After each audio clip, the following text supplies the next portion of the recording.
Hello বন্ধুরা, আমরা রাত্রিবেলা চলে এসেছিলাম ধুবড়ি অষ্টমী মেলাতে। আর নো এন্ট্রি দেয় পরের দিন, আর আগের দিন তো নো এন্ট্রি হয় না, ওই জন্যই আমরা চলে এসেছিলাম রাত্রি করে। এই দেখো, এই মেলার গেটটা খুব সুন্দর ছিল।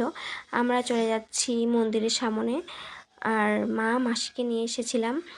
আর পুজোটা হয়নি, পুজোটা হবে, সব রেডি করা হয়েছিল। এটাও আরেক রূপে দুর্গা ঠাকুর, তাই না? তো পুজোটা রাত্রেই হবে। আর অনেক যাত্রী চলে এসেছিলো দূর দূর থেকে।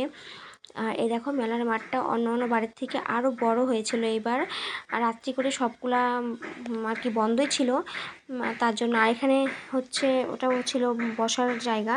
আর এটা হচ্ছে আইসক্রিম দোকানটায়, খাওয়ার মধ্যে আইসক্রিম দোকানটাই শুধু খোলা ছিল, আর প্রায় দোকানই বন্ধ ছিল। আর মেলার মাঠটা ঘুরে দেখলাম অন্য বাড়ির থেকে বেশি বড় হয়েছে এবার।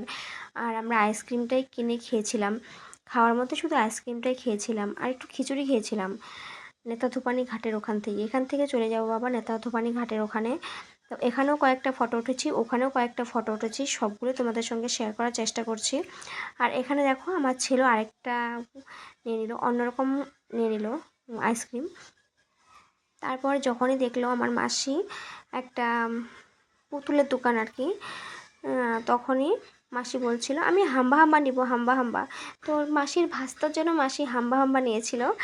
তো বুঝতেই পারছো হাম্বা মানে কি, গরু। তো নরম তুলতুলে একটা গরু নিয়েছিল। আর এখানে দেখো অনেক কিছুই বের করে নিয়েছিল, সারা রাত্রি এনারা গুছাবেন। সব সাজার জিনিস যা যা বিক্রি হয় মেলাতে সবগুলোই গুছাচ্ছেন ওনারা।